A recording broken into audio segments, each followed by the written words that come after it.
Almajiri is the pride of the North. No one should condemn it, says Adamu Garba.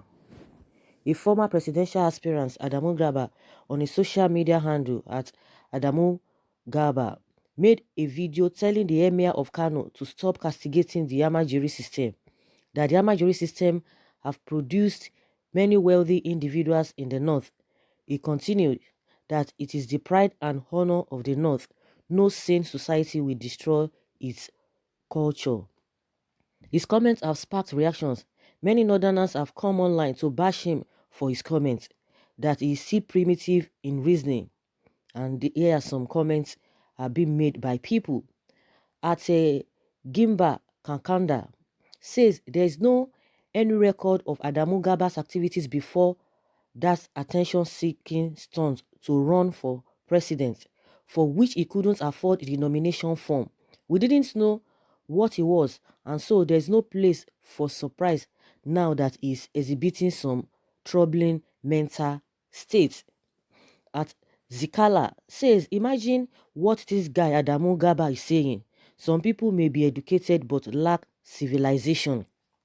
And as Niger Daily Fed says, may we never cross paths with foolish men like Adamu Garba. This guy glorifies backwardness, underdevelopment, terrorism, corruption, and nurses insane ideas that shouldn't be heard of.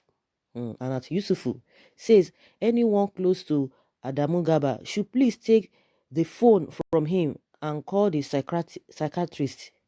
Please, for the sake of the sick little Almajiri child I saw on my way from Ahmadu Bello University Zaria in 2011. Adamu, please stay away from Almajiri discourse. You are evil. Wonders shall never end. We won't be surprised. One will not be surprised. One thing I just believe that, some people have been saying it, and I think are beginning to reckon with that submission, that some people just want to, they know they're not going to win election, but they just believe that, oh, let them just go and have that title, because they know, of course, they are going nowhere. They are not going to even win even get a meaningful vote. We know that there are some people, they might not even get that vote, but that they have what it takes to become what they are vying for. That's a different ball game entirely. But when some people begin to exhibit some kind of character, you begin to like, oh, this is the reason why they try to go and vie for a position, because they just want to have that title, a former presidential candidate. I think that is enough for them. Maybe they used to use it for money or for position or for favor or for employment or for appointment, or they just use it as a title. I could remember when the campaign was ongoing, that 2019 election was coming, and a lot of people coming out to campaign. I saw this guy on many platforms, on some TV stations and what have you. I said, okay, yeah, this guy, well, even there's one that is called a Buhari, a young guy too. He was in PDP. I don't know, all of a sudden, people were like, your name is Buhari and what have you. You want to no. Even Buhari, that name again alone, it connotes something which they don't even want to associate with. A lot of people were saying that it would have been better the guy changed his name, on a lighter note, trying to be, joking. And if you hear this guy, he's from the north, so he's a Buhari, very sound guy and what have you. All of a sudden, he was in PDP. All of a sudden, even before the election, he defected to APC. I was like, can you imagine? Well, that being said, so this guy too, this Adamu, I was seeing him all over, in some of those TV stations, granting interviews and what have you, telling the Nigerian people what he can do. So all of a sudden, I just like, okay, of course he couldn't win, but for him to be saying this kind of a thing, it's really baffling. You just like, oh, so if this guy had won, peradventure or maybe mistakenly, or if he had won, so what would have happened? So is this the kind of mentality we are going to be getting? Why, people are making effort to make sure that those children who are on the streets are not supposed to be there? When you talk about culture, is that the kind of culture that we're supposed to be talking about? Suffering. We talk about culture, people who have culture that, you can be proud of. And this guy is saying Emir of Kano should not even talk about Almajiri, that some wealthy people have come out of that culture, from that culture of Almajiri and what have you. But one good thing about this thing is that, from this Twitter, is from his Twitter handle, Southerners did not even respond to him or replied him. His own people replied him. One thing again is that when the negative side of you outweighs the positive side of you, people tend to generalize. I'm just talking like, okay, when you talk about the North, there's this mindset that, oh, these people, this is a certain way they behave and what have you. That doesn't mean that you don't even have some people who are really who really have what it takes, to educate others. That doesn't mean that we don't have good people. That doesn't mean that you don't have people who see reason very well. But when the majority of the people in a particular place or in a society, tend to reason, in a way that, or in a certain way, people try to generalize them. Oh, these people are like this, but that doesn't mean that you don't have a good or bad people. Even if you feel, oh, some people are good, or in this area they are so good, that doesn't mean that you're not going to get a bad people. Even if you say, oh, in a place, see, these people are bad, that doesn't mean you're not going to get, the opposites of such character. We have somebody like what is this man's name? Shehu Sani cannot reason like this, and it's from that side. So we still have a few of them, who still reason the way, society will still accommodate and see associate with them. So for this guy to be reasoning like this, and like I said, thank God that it's even his Northerners that even went to his Twitter page and start responding, for what he said, that Emir of Kano, the man has been coming out and be saying a lot of things on how the region can move forward, that even this issue of a quota system is not going to do them good. It's not going to favor them in any way. But they don't even mind him. They always coming out to say, oh, why is he embarrassing them? Why is he doing this and that? There's a video I'm going to make if I have that time. When the Northerners came for him, that why is he embarrassing them in the public? Embarrassing you in the public. When you are not supposed to do what you're supposed to do, he should be covering you. And those are the people, other regions are emulating. Oh, go and see them. They cover themselves. They don't embarrass themselves. And the question is that they don't tell themselves the truth, because when you tell somebody the truth, it shows, or the person feels as if you are embarrassing him, or you are trying to disgrace him. But somebody is telling you the truth so that you do the needful, so that you will move to that higher height that everybody expects, that even you yourself will be happy about. But you can imagine this kind of a guy, if he had won election, or peradventure he became the president, what would have happened? This is this kind of mentality, and that is what we are having there. That is what we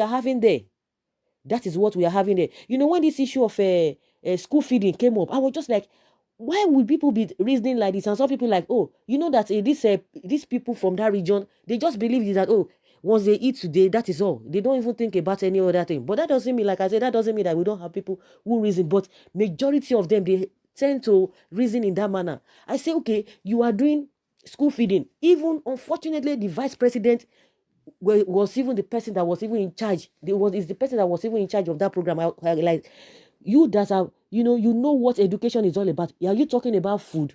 So the 1 meal that you are going to give them one day, is that what will sustain them for the whole day, let alone their entire life? Let's even forget the entire life, but a day, a meal you're going to give them a day, will that sustain a child? Instead of you guys, and if you hear the amount, which we have been saying, we've been sounding like broken record, the amount of money being spent on feeding, and they will tell you, oh, a lot of people have been employed as a result of that. You have caterers, you have cook, you have farmers who are supplying eggs and what have you. Those are the excuses they are giving to you, that it's created employment and what have you. These are projects of people who are not reasoning beyond their nose.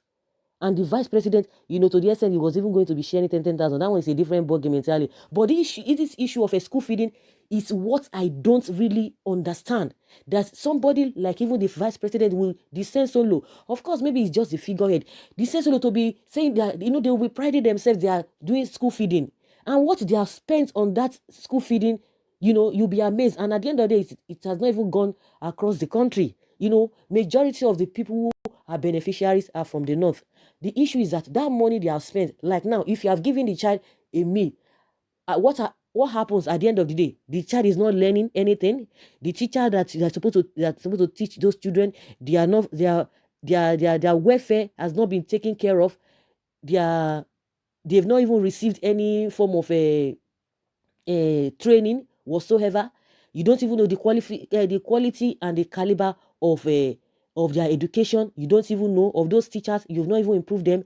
To crown it all, the learning environment is not conducive. It's nothing to write home about. And you said you are trying to feed them. After feeding them, what happens? And you think by feeding them, it is what we now improve the standard of education. The main reason, the standard of education, you are not doing it, and you are giving them a meal, and you are telling us that you are because as a result of that, you have created employment because of those who are going to be in charge of the cooking, the supply of the food and what have you, telling us agriculturally that farmers will be doing well because they will be the ones to be supplying those food, and the cooks as well. And that is what they are priding themselves. Does that not tell you that it does not really make sense? The nitty-gritty of the whole thing, even before you came to power, these children have been feeding. What you need to give to them is to make the economy better. Once the economy is better, the parents will be able to feed the children. And the standard of education in the first place, what is being done to them? You are not talking about that area. You are just talking about food. Of course, if you had done the main thing, which is making, increasing the standard of education, make it worthwhile, that is, that can compete with other countries of the world, then you cannot say, okay, after we have done this, then you cannot come to feeding. Okay, what are we going to do to supplement that? But the main thing that you are supposed to do, you didn't do it. And you are saying this thing. And at the end of the day, they will find out that most of those children, they will just go to school, they will just eat and leave. What have they learned? Nothing. And once you hear the amount of money being spent on that program, you just then it's just a waste. At the end of the day, what happens today? You still see millions of children out of school. Then what have they gained? But that money has been channeled to something different, or something that is not even reasonable, that is not even doable, that is not, you cannot even lay your hands upon it. It's very, very unfortunate.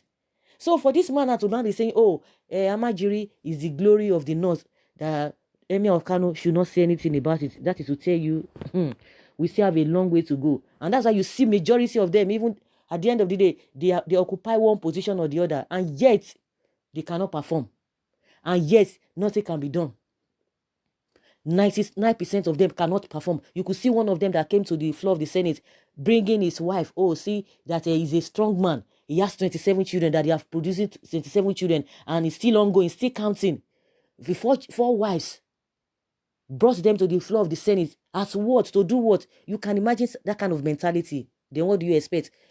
Was it not Rochas Okorocha or one of the senators that said majority of all those senators cannot even express themselves? They can't even speak English.